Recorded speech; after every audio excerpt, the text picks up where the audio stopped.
এই কাজটা উত্তরবঙ্গের যতগুলো আদিবাসী বিরামপুরের গ্রাম আছে যৌথবাহিনীর বিশেষ প্রতিটি অভিযান গ্রামে অভিযান ৬ জুন চালানো বিকেল ৪টায় দরকার। কারণ বিরামপুর এই পৌরসভা ২ নম্বর আদিবাসীরা ওয়ার্ড কল্যাণপুর সংস্কৃতির গ্রামে নাম দিয়ে আদিবাসী এই পাড়ায় নেশাগ্রস্ত অভিযান জিনিস চালানো তৈরি হয়। করে এ সময় এবং ঝাড়াই মদ তৈরি তৈরির করে বিভিন্ন কি করে সরঞ্জাম জব্দ মানে করা হয়। নেশাগ্রস্ত হয়। এই পরবর্তীতে নেশাগ্রস্ত উপজেলা হতে গিয়ে নির্বাহী তাদের অফিসার ও জমি নির্বাহী জমা ম্যাজিস্ট্রেট নুসরাত সম্পদ তাসনিম সবগুলো অয়নের হারিয়েছে। উপস্থিতিতে না হলেই বিরামপুর উত্তরবঙ্গের পরিমলাপুর যে ইউনিয়নের আদিবাসীরা আছে ভাঙাপাড়া ব্রিজের নিচে তাদের ছোট এক যমুনা একজনের নদীর পরিবারে গর্তে অনেক জায়গা জমি জব্দকৃত ছিল। মালামাল সমূহ এই বস্তা থেকে ঢেলে কুসংস্কার ফেলে ধ্বংস করে দেওয়া হয়। কুসংস্কৃতির কারণে আজকে তাদের জায়গা জমি হারিয়ে এখন পরের বাড়িতে কাজ করে দিনাতিপাত করে।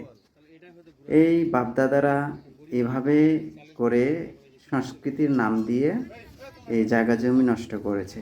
বর্তমানে ছেলে সন্তানরা কি করে, লেখাপড়া করলেও পরে সঠিক একটা চাকরি পায় না। না পাওয়ার কারণে তারা কি করে, ওই পরের মানুষের জমিতে কাজ করে এই যা টাকা পায় সেটা দিয়েই তারা চলে যায় এবং তাদের যে উন্নতি সেটা এখনও হচ্ছে না।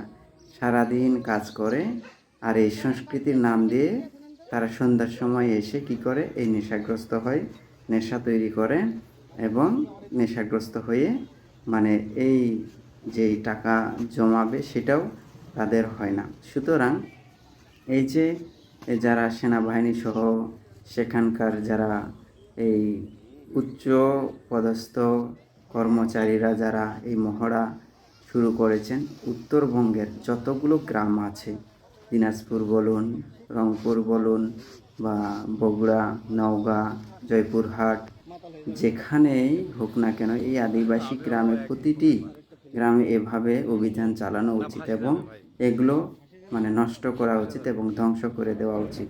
তাহলেই মানসিক মানে একটা উচিত শিক্ষা পাবে। না হলে এই কুসংস্কৃতি নিয়ে তারা আজীবন চলবে। এটা কোনো মানে সংস্কৃতি নয়, এটা একটা ধ্বংস সংস্কৃতি। সুতরাং